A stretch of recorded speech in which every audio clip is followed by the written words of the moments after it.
Hello, everybody. I just wanted to have a quick second to let you guys know how much it means to me that you are my sponsor. SRP Studios, The Real Hernando, The Rhythm Section, Hardwick, Heating, Cooling, and Air Quality, Estes, Grading, Hodge Homes, Adair, Honey Farm, Miss Hippie Eats, Phones R Us, Ross, Sod Farms and Landscaping, Ivy Rain, Women's Clinic, Tonic POS by Tyler Young, and Coffee Central. Thank you guys so much for being a sponsor. If you'd like to be a sponsor, go to my website now, motivatecoachcamp.com, and click on the button. Thank you. Hello, everybody, and welcome back to another episode of Motivate with Coach Camp. I, of course, am your host, Coach Camp, and we are down here in these absolutely amazing studios of SRP with Mr. Derek Michaud. All right, folks, here it is. If you've been tuning in, and I know you have been, the last two episodes were about my friends Juno and Christina.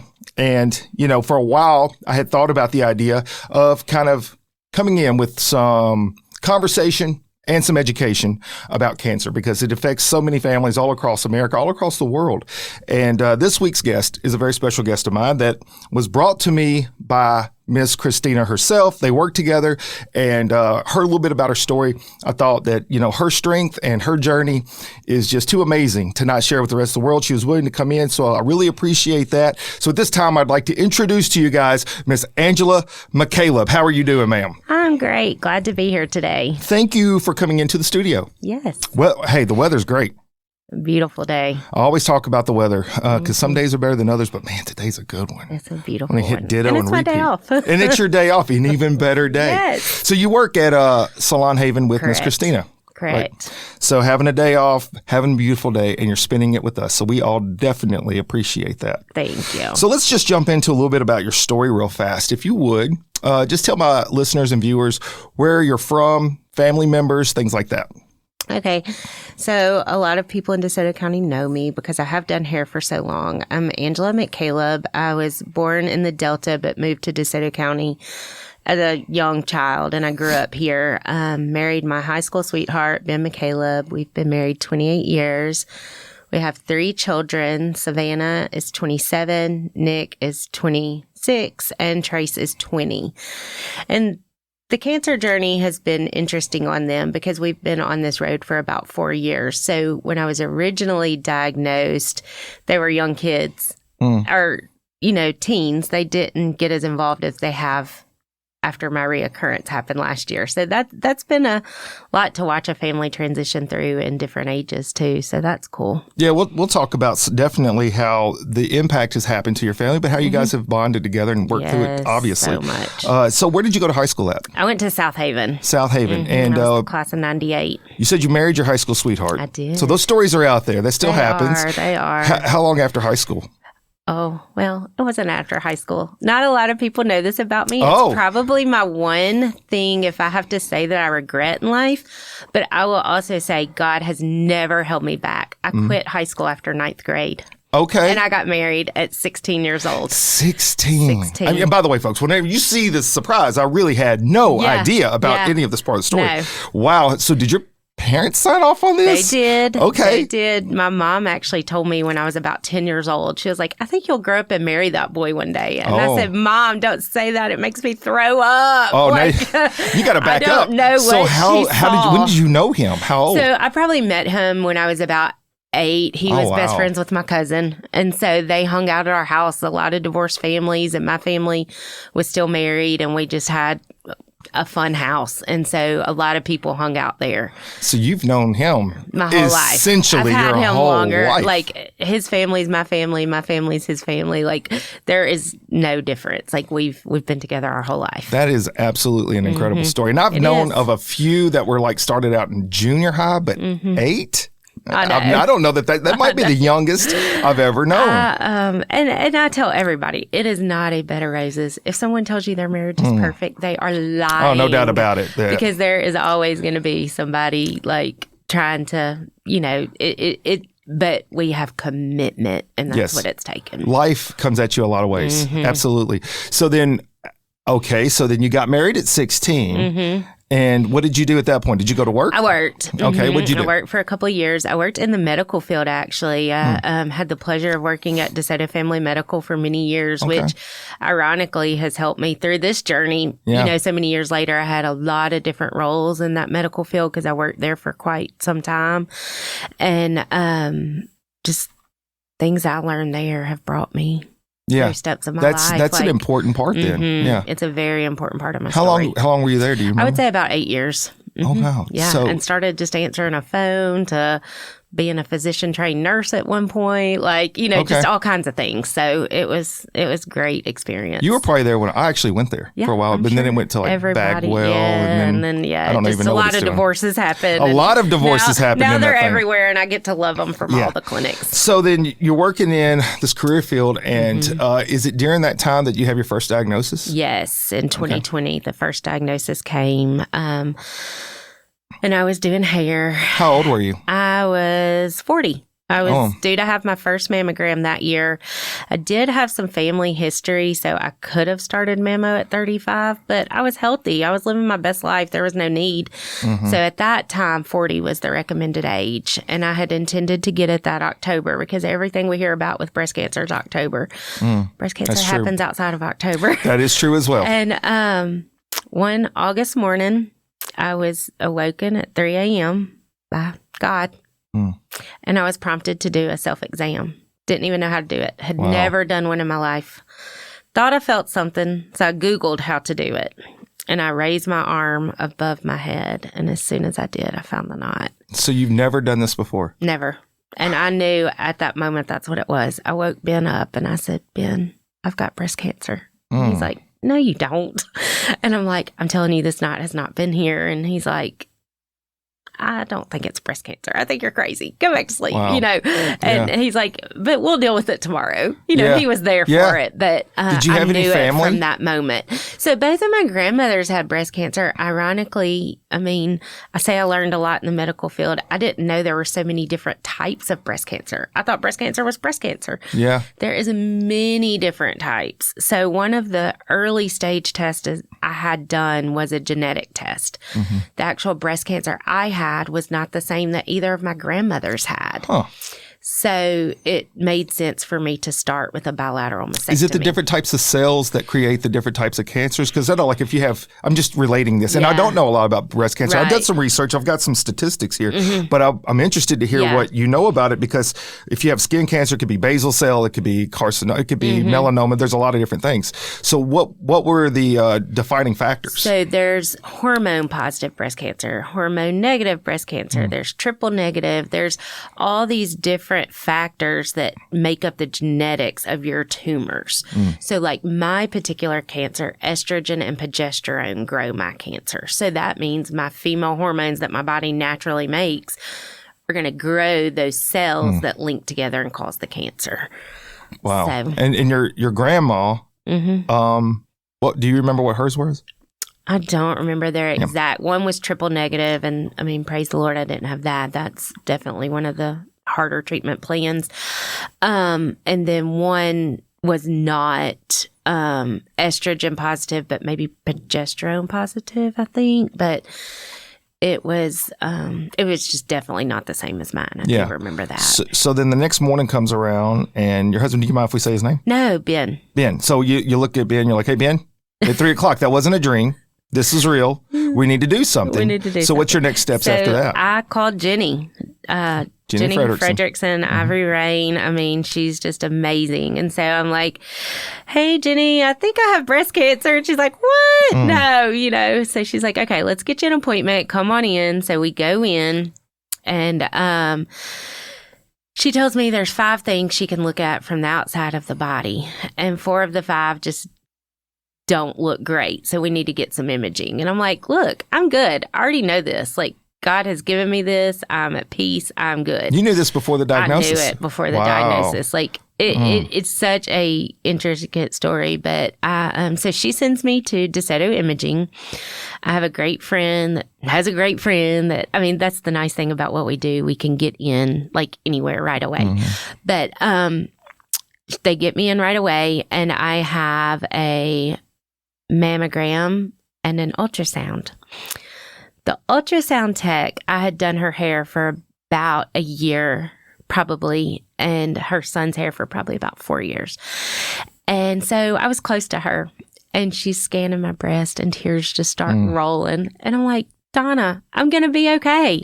Like, I'm going to be okay. I need you to be okay. You're giving other people strength, and it's your diagnosis. Got this. Like, I'm okay. I need y'all to be okay. Like, we got to come on with this. I feel that. So that led to biopsy, which that's what actually gives you your diagnosis is your biopsy. That tells what the name of the cancer is. It can help them start in the staging process of your cancer and things like that. So had all of that within about a week period. During this time of my life, I was brought back on my knees to a outreach that we had a women's ministry at my church. And I have my dear friend. She is such a huge part of my story, Christy. She is there for every step, but she wanted to go to one breakout session, and I wanted to go to another. One was to listen to a lady speak on marriage, and one was to listen to one called The Waiting Room. Well, the message of The Waiting Room came from two incredible women, Stephanie Cole and Kathy Boyd. And Stephanie's daughter had fought cancer, and then Miss Kathy had cancer herself. And the message of their story was so sweet. And it talked about during this time of being in the waiting room, which is where God puts us to draw us to Him. Because this period from finding it to testing to diagnosis to see a doctor can take up to 6 weeks. Like, wow, that is a long time. And you're thinking this cancer is growing in me. Sure, mental games. And the only thing that you have to hold on to is Jesus during that time. You're just like, Jesus, you are here. And were you having symptoms? No, I wouldn't say symptoms. Okay. No, I wouldn't. I mean, I did have some pain in that breast, but I had asked about it. It was nerve pain. It was from working out. It was from, whatever, but it was totally controllable. Nothing. I did do all that. So it made sense that it could be that, but no symptoms per se from that. But I sure learned at that moment what it meant to be in that waiting room with Jesus. And that's where I got the strength to fight. And just so happened that you went to the breakout session that your friend didn't go to. Years before. Yeah. Yeah. And it stayed with you. Yeah. It made sense. You bring up a great point on that. And a lot of times in our life, we're going through a situation, and it could be a lot of things. You could use a lot of different analogies to it. But without perspective and without an understanding to what that situation could be like in a different view and a different lens, it can really weigh you down. And so you pointing out that you had this moment where you go to this breakout session and it kind of gives you perspective to the waiting room and what that means and what God's preparing you for. You don't know a lot of times when you're going through something or you're being exposed to something that's giving you strength for something down the road. I had no clue. And I bring that up because I think a lot of times when viewers, and I have new viewers all the time, come in, they'll send me a message and be like, man, I never looked at it that way or never thought about something that way. And that's why my guests are so important, because they bring that different lens, that different perspective to something. So you did that. And when you're in that waiting period, how long was it? About 6 weeks. So it ended up being 6 weeks. What is the family? What are y'all doing? What's going on there? Of course, this is when my children were younger. They were just mowing on with life. They were like, oh, okay, really? Wow. And then my husband's like, oh my God, what are we going to do? Like, and I stayed calm. Like, I have stayed calm through this. And it has, the family the support that our family received, like, we didn't even have time to feel bad because support just wrapped around us so much that, like, I guess there are emotions in that first diagnosis. I don't know as well as I should. I think they were fine. I really do. Community matters. I always talk about when you're going through stuff, you need somebody there beside you, support system. And I realize, I fully understand, not everybody has that. And so it is a very fortunate thing when you can look back on stuff that you've been through and you knew that you had these individuals you could count on, whether it's family or friends. So then when you get the diagnosis, and then obviously at that point, there's probably, I'm guessing this part, but you could fill in, there's probably a little bit of a lack of understanding of what that necessarily means with the diagnosis. Like, what is your future going to look like? What's going to happen next? So if you're not really sure about something, that can creep into being the fear itself. So what were you doing in the immediate steps to be able to reconcile, all right, there's going to be a fight ahead of us, and we're all willing to take it on? Did you ever process it? I don't think the first time I slowed down to process it. I don't think I did. I think I just moved full speed ahead. I wanted everything off as quick as we could get it. I wanted like double mastectomy. I wanted it gone, like nothing left of it. I wanted as much chemo as I could get, as much radiation. I did not want to go down this journey again. I did not. Like, one and done. My mother-in-law was diagnosed with colon cancer some years back, and there was that process, that period of time before surgery. And you could just tell she's just like, I just want to go in right now, right now, right now. Let's go get it today, right this second. And that too can be torture in itself. Just the waiting process. You have to wait on the insurance and the, all the things are, ugh. So you end up having the surgery. Yeah, I start with surgery. I started with a bilateral mastectomy and had a wonderful surgeon, Dr. Ashley Hendricks. I quote her as being a female Doogie Howser. She is the cutest, youngest little strong thing. And then we had a circulatory nurse in my surgery that was in my running group. And she said that actually affected her more than she thought that it would. She said it bothered her seeing me go through that in my body. She said at one point, Dr. Hendricks literally had her feet on the table blasting Post Malone trying to get breast tissue off my body. Oh, are you that serious? Was bad. I'm like, wow, you don't expect to wake up and hear that. But, I know, hey, that it's is gone. Yeah. That is quite a visual. Yeah. Post Malone to boot, right? Yeah. That's funny. All right, so what was the stage then when they come back? I was originally staged as a 3B. What is that? It's like, stage 4 is the top. Next to the top. But basically it meant that I was going to need everything to fight this. I needed the surgery, I needed the chemo, and I needed the radiation. Okay. What is the B? Okay. I don't know. Oh, that's fine. Really that's just what they told you it was. Okay. Just what they told me. So then after the mastectomy, what happens next? So next was chemo, and I did 5 rounds of chemo. Actually, I was supposed to do 6, but I started getting neuropathy in my feet. So she decided to shave the last one off to protect my feet since I do stand. And did 5 rounds of chemo. Fine. Chemo was not my worst part. Radiation came after chemo for me, and radiation was my worst part. I did 25 radiation treatments. And so that's like an everyday. Chemo was every 3 weeks. So I mean, work is what I surround myself in. I love what I do, so I want to work. So I had timed my chemo where I could get it on Wednesday afternoon. And as long as I got it on Wednesday afternoon, I could work till Saturday about 12, and I had to be out the door. And then I was down with fatigue and just feeling icky on Saturday night, Sunday, Monday. But by Tuesday, I was ready to go again. And then I had like 19 good days until chemo came again. So can you walk us through, for somebody that's never seen it or been a part of it, what does chemo consist of? What do you do? So for me, chemo was a little different because it was 2020. No one could go with me. I had to go in by myself.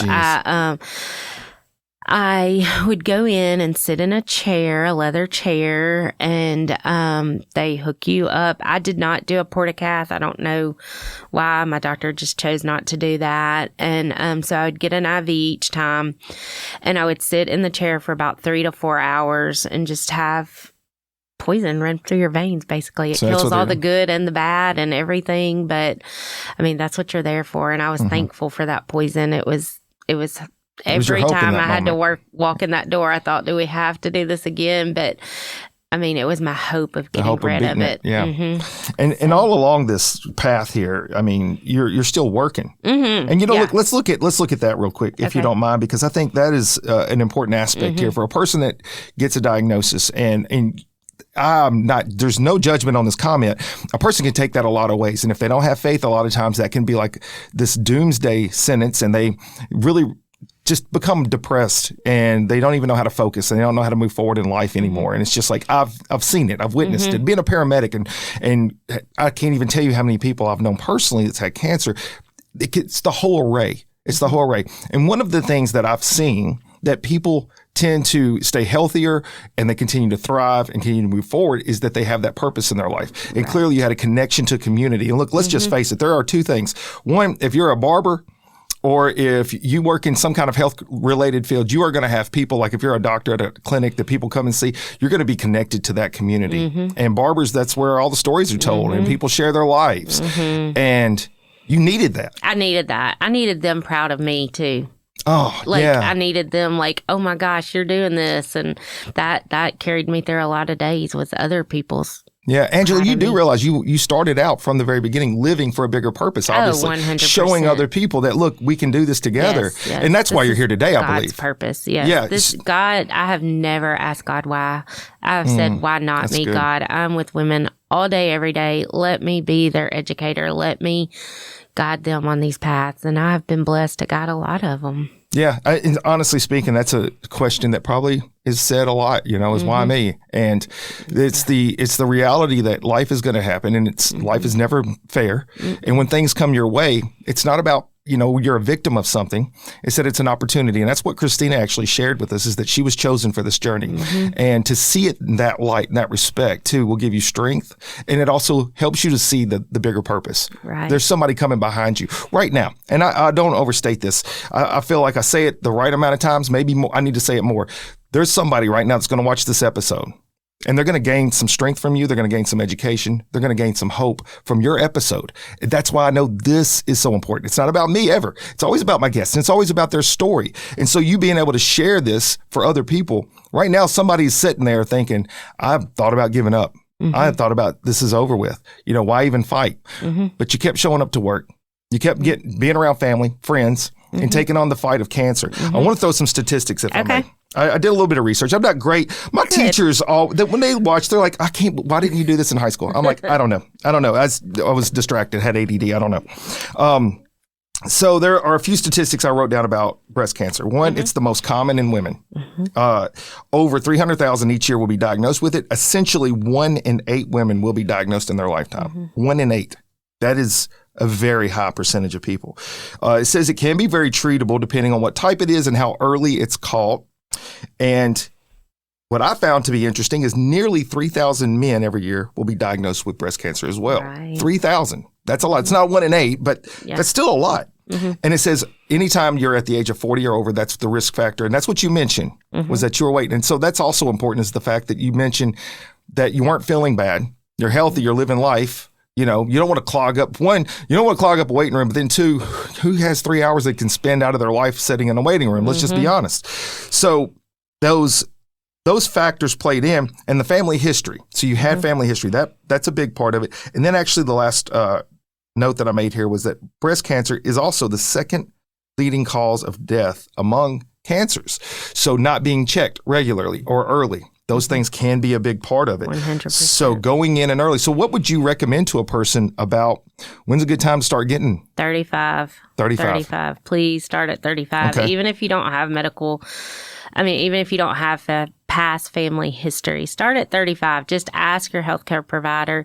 A lot of times in the month of October, you can pay like $99, even if your insurance doesn't want to cover a mammogram. Is that most clinics? Most of them do something like that.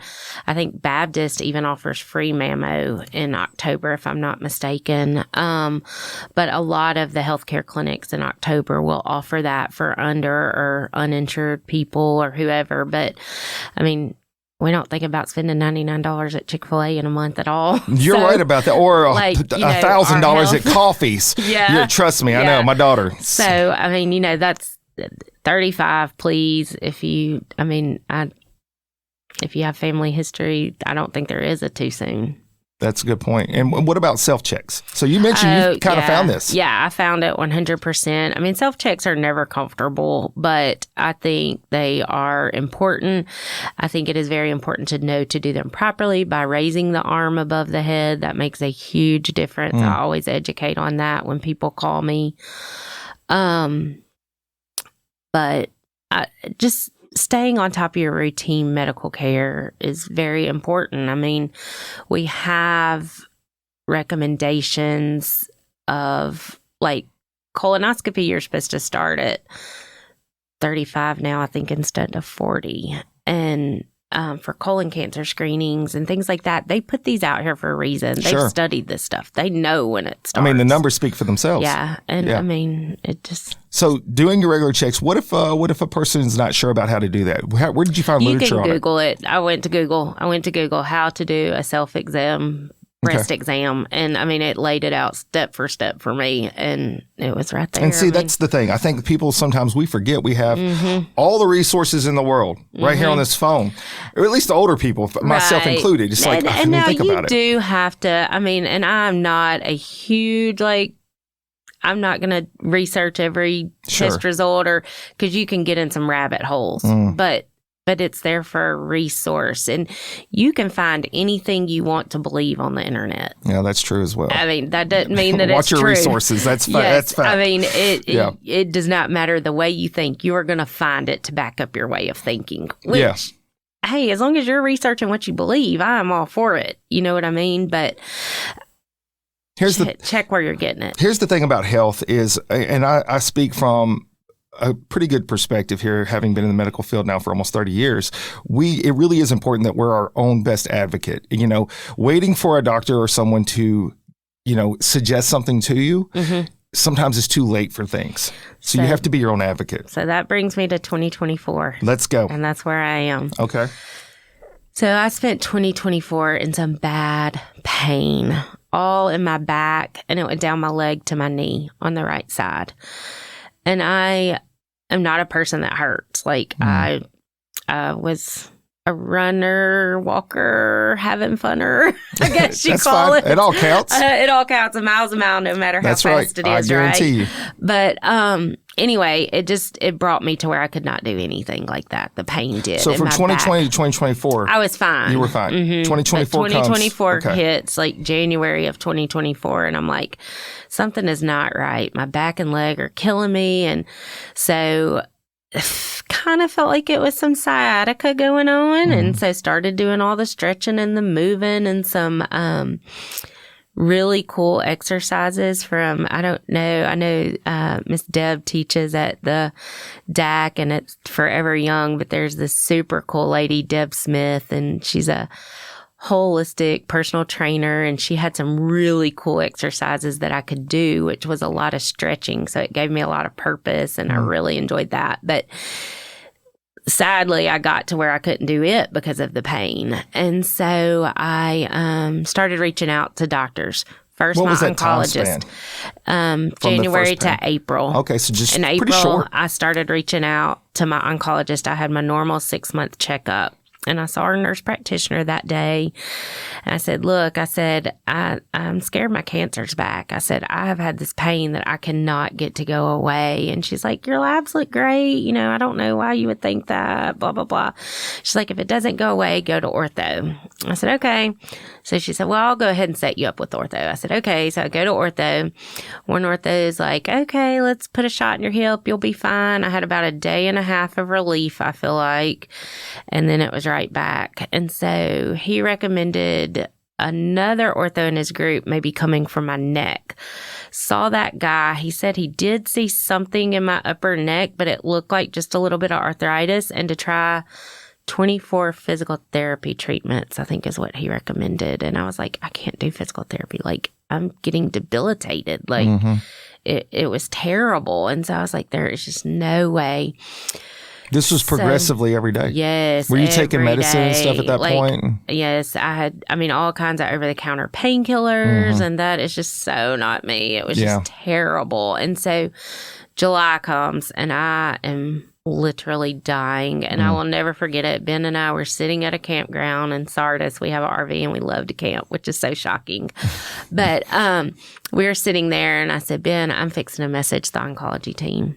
So I messaged my oncology team, and I said, hey, for my peace of mind, I need an MRI. I cannot sleep. This is affecting me mentally, physically, socially. I was reclusing. I could make it to work every day, but I was headed straight home and just miserable and no sleep, awful.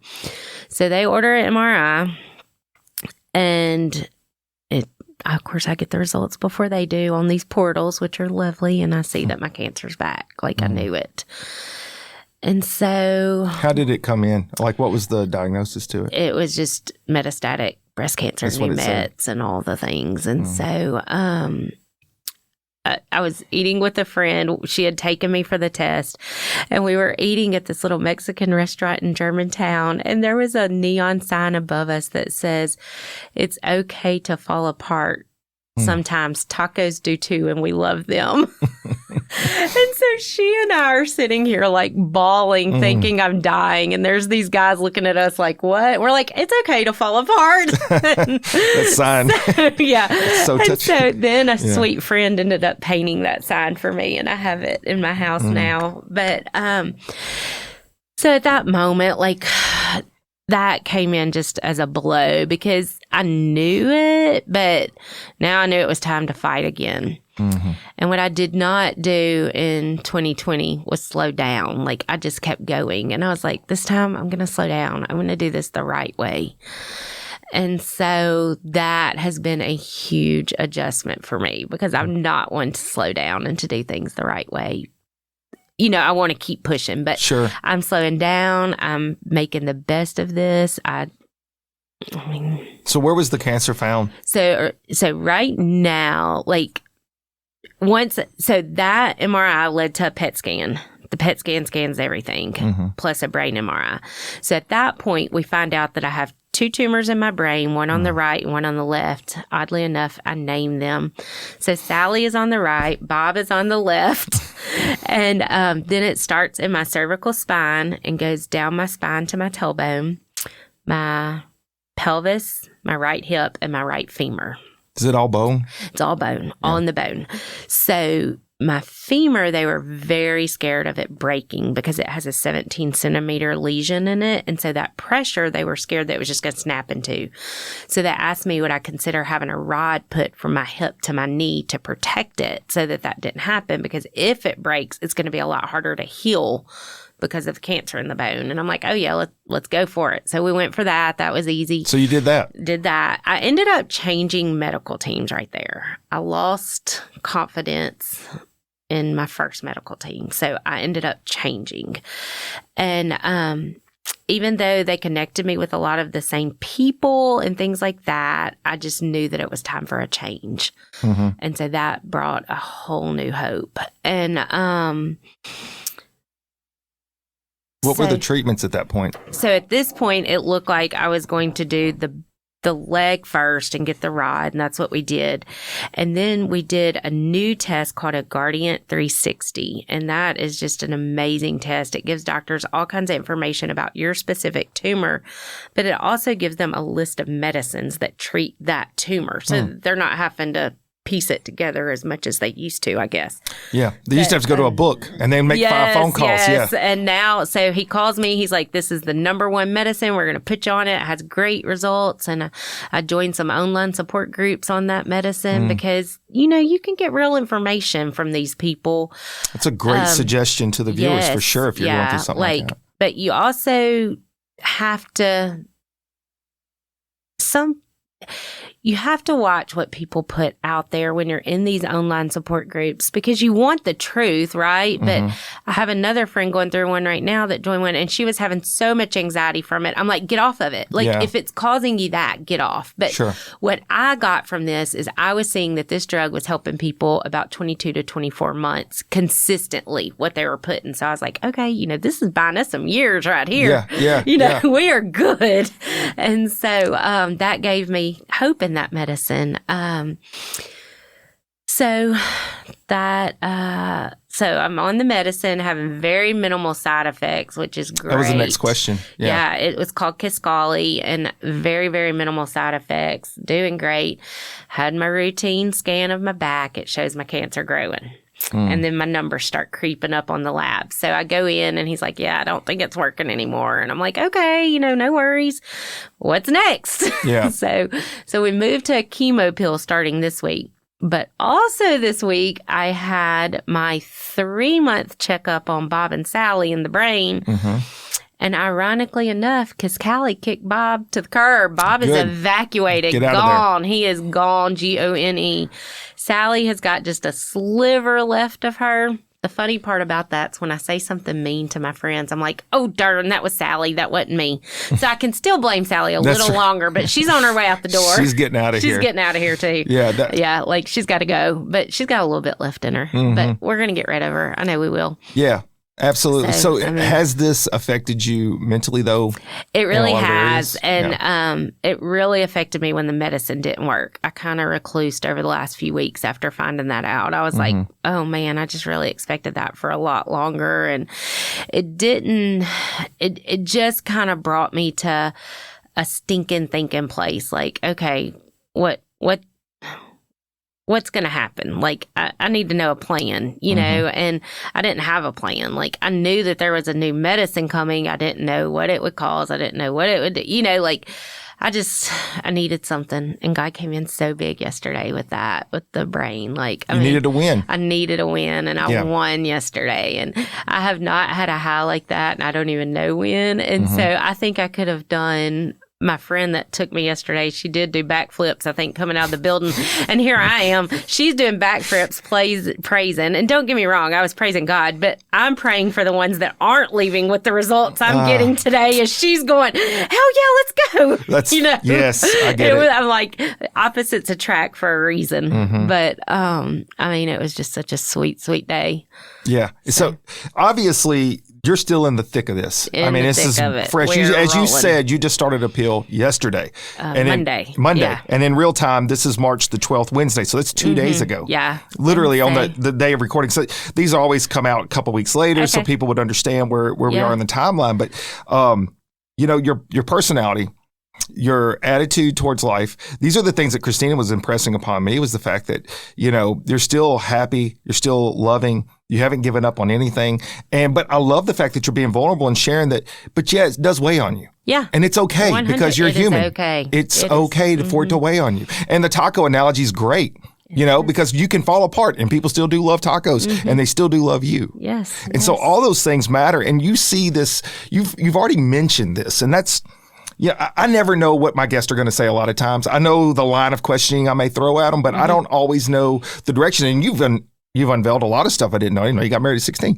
But I'm always fascinated by the fact when a person recognizes their position and what they're going through at an early stage and sees the bigger picture, because that's not easy to do in the moment. It's like this. I'm going to give you this, and I'm going to come back to this more. At one point in time, I went outside and played baseball with my friends, and I didn't know it was the last time. I had no idea. But how special would it have been to me if I would have went out and played baseball with my friends and known that was the last time? I would have savored it a little more maybe. So sometimes we don't always recognize our moment and significance. You recognized this was bigger than you, and you wanted to show that strength to others from the earliest of stages. And now it's just grown and grown. And here you are, and you're able to praise and be happy and thankful for the win you got yesterday. But at the same time, you recognize there are people in the trenches that didn't get that happy message, and you feel for them. Man, that's deep. And that's exactly what Christina was saying, was how your heart hasn't left. It's still there. You're still fighting, and you're still pulling for other people and living as the example for others. It's like, look, this could happen for you too. Just keep moving forward. Right. And you didn't blame God. And all that. And I love this quote, and I'm going to put it in there. Just put in, I do a little research, so I look through some social media sometimes and just do bios, and it says, cancer sucks, but God doesn't. That is so true. And you never blamed God for your situation. No. How does your family see this situation now that you're back in the thick? I think their strength has grown so much in watching me fight this.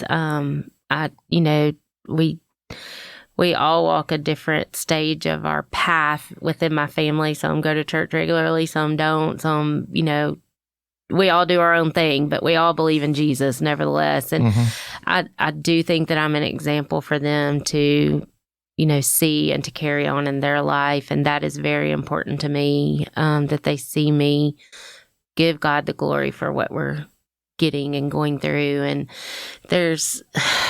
we could go all day about stories of how God has been there and met needs and met goals and things like that. But for them to see that and not feel like mom has been just sick because the community rallied around when I was, and we couldn't cook. Like, I cannot tell you the meals that were dropped off at our house, and people still bring meals just to say, we want your day easier today, and that's just, we just live in such a good place and have good friends, and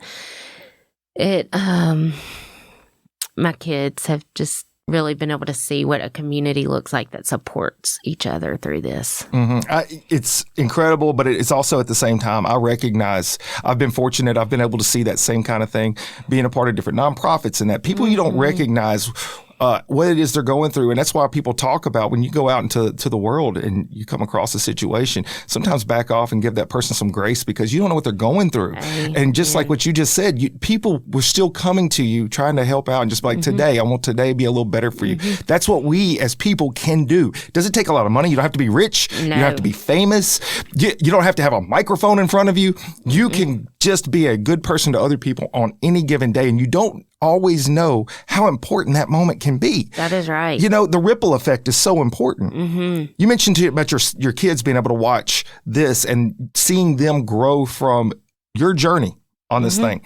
I'm going to be, this is just like one of those things. It's like, it hit me in the middle of you saying those words of how many times I have been going through a difficult moment myself. There's a lot of things that we all go through. And I started feeling sorry for myself. And I realized I lost the gift that I was being given. The gift I was being given was to endure that, to share that with other people so that they can have the strength. Because we're all destined to one day die. That's the way life is. It is undefeated 100% of the time. So the time that we spend on this earth, it really is about planting seeds. It really is about the legacy that will go on past your life on this earth to other people. And you've been given a magnifier. There's a lot of people seeing this. So let me talk about that for just a second. Last year, there was a team of people that put a party together in my honor. I don't know if you saw it. It was called the Pink Party, and it was held at Lucky Dog. I did see that. It was an amazing event. It was, all the people that poured into that event and the things that they did to make me feel so special and so supported. Like, I will never forget those memories. But there was a time that I was standing at the stage to greet guests, and there was a line out the big open garage door past where the Jerry Lee Lewis statue was. It was a line. And these people were coming to give me support. Like, I just, it was such a feeling of love. That's all that I felt at that moment was just the love of my people. Yeah. And, there was a time when I did think this will be my family at my funeral. Like, wow, if these people show up for me, imagine how they will show up for my family in that time. Yeah. But it was such a testament, I guess, to what the world can be like when we're there for each other. So true. Because just gave me that push to fight. You mentioned that you were runner, walker, happy timer, doer. Yeah. You're all of those things, doing the races and stuff, 5Ks, whatever. You're right. It is a happy time. And what's one of the things that helps you get through those tough spots in a race when you're struggling? Maybe you're running, you're hurting. So, yeah, it was awesome. The longest distance I ever did was half marathon. I did 6 half marathons thanks to Christina. But every mile I would have a prayer. And I would pray a prayer for that mile. I had them written on my arm. Nice. And prayer would take me through that mile. No matter how long that mile meant, it might be Ben I was praying for that hour, or it might be not to hit a pothole. Like, you don't know what it was. But for that mile, that was my focus. So that's great. Changed. And I didn't know that would be your answer. But the truth is, I like to see running as an analogy. I run races as well, and it does put you in a headspace. And you got to look sometimes and think about, hey, look, I'm feeling pretty weak right now. Where's my strength going to come from? And, keeping your eyes above, praying, and then asking for that strength and giving you one more step. The support from all the crowd as they're there cheering for you. You feel their love. There's so many reasons why a person should challenge themselves in these ways. And I recommend, if you've never done a 5K or something, go out and do one. There's so many ways of life that it actually blends to. And it's really a beautiful thing because you're struggling. A complete stranger is patting you on the back saying, you can do this. You close your eyes, you're running down the path and you start to pray. You feel that energy come back into you. You want to test yourself? It's a good way to test yourself. So here we are. You're on that backside of this thing now. You started treatments just recently, and what is the stage, or did they give you a stage? So I'm stage 4 now. This is considered treatable, not curable. Now, what does treatable, not curable mean? I think that is something different to everybody. Of course, Jesus is my ultimate physician, and he can heal anything. Complete healing will come from Jesus. Yes. Now, I don't know if that will be this side of the earth or if that will be heaven. But either way, you know that one day for sure. One day I will have complete healing. Yes. And I don't dwell on that because I know that that's his time. Like if that's today, tomorrow, hey, we're good to go. If it's I hate to put a time on something. I hate to put a time on something, but God gave me a number in the beginning of this, and I talked about it in the beginning of this reoccurrence, and it was the number 3. I don't know what the number 3 means for me, but 3 means something. Everything that happens comes in threes, like right after rediagnosis. So I have a page on social media that I blog, mostly on Facebook, called Faith, Hope, Peace. 3 words. I mean, like that's what gets me through this. You woke up at 3 in the morning for your first diagnosis. My hope and my peace gets me through this every day. I woke up at 3 a.m. I mean, it's just been a 3 all the time. And Jesus sends things in 3s. And I don't know if I'll have a, miraculous recovery and a 3rd diagnosis. And I don't know. I don't care. But I'm here for Jesus to use me through this, to grow knowledge of the physicians learning what to do, to be able to walk along other side women, to teach people to be their own advocate. Do not stop. If you know something is wrong, do not stop until you get your answer, because you know your body better than anybody.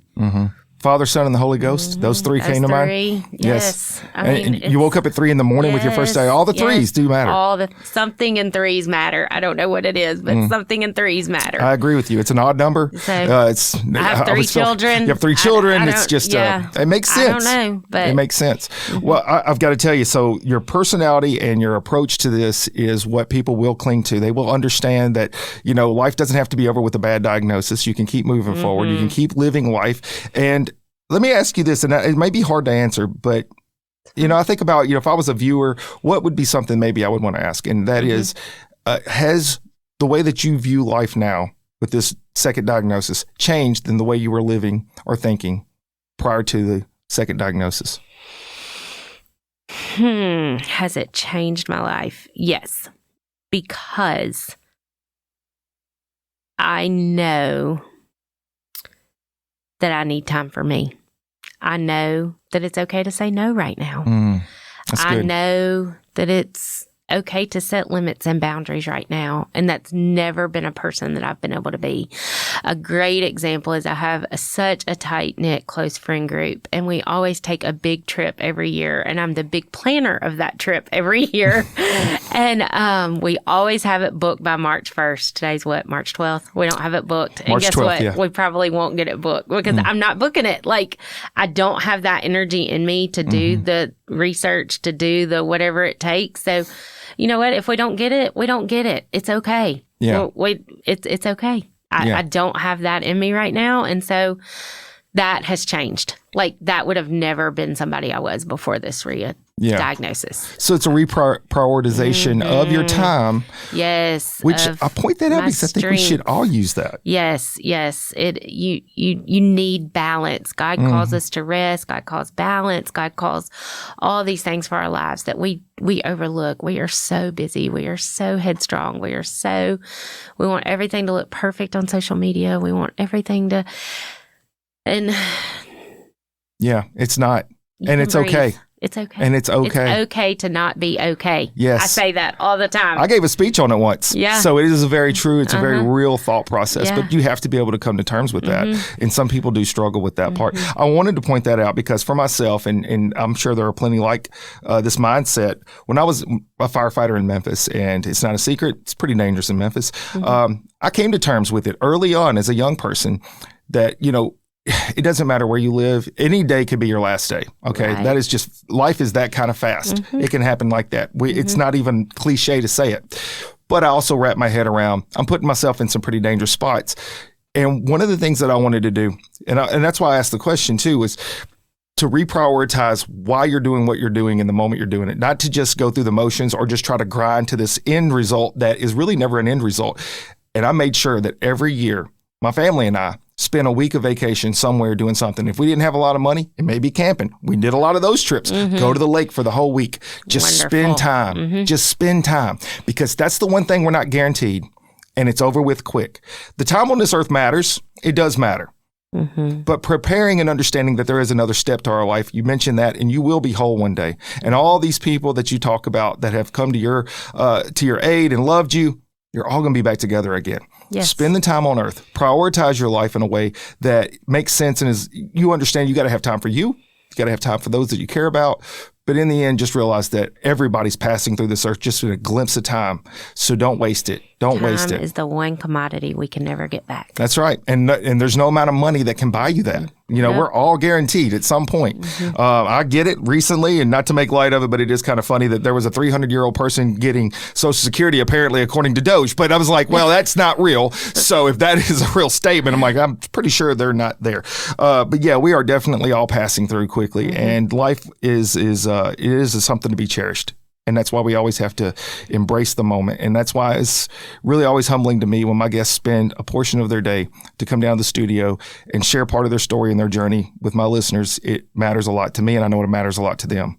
Well, you matter a lot to us putting it out here because people need this. People need what you're doing. Thank you. So as we get close to the finish line here, Miss Angela, what would you want to leave the listeners and viewers with? Any kind of last messaging, thoughts? Last messaging. Let's see here. Okay. Of course, my mission is to be there for others. If you ever have a diagnosis, I can be there for you. I'm so easy to find. I'm Angela Tollison McCaleb on social media, or my blogging page for my cancer is Faith, Hope, Peace on Facebook. So you can always reach out to me any of those ways. Be your own advocate. Love each other and love Jesus. That's it. I don't think I could say it better. I have nothing to add to that other than I just thank you from the bottom of my heart, Miss Angela. And I wish you the best, you and your family. You're a light. And just know that what you're doing is going to impact so many people's lives, You were given this journey because God knew you could do it. He gives his hardest battles to his strongest warriors. Amen. And so you are definitely that. Thank you again. To my listeners, I want to say thank you guys for always tuning in. I love the comments. Continue to send me that love. I need that as well. That gives me encouragement each and every day. I'm going to ask you at this time to go to my website, motivatewithcoachcamp.com. Subscribe to my YouTube. And until next time, Coach Camp out. I love the chase and the hunt, and I set the pace when I'm running. I always take what I want and I always give it 100. Don't need a bank, no I'm funded. Play the game like it's nothing. I'm always thankful for something. Don't take for granted, stay humble. Now wake up! It's time to look at the enemy. Look in the mirror if he is no friend to me. It's not working out, maybe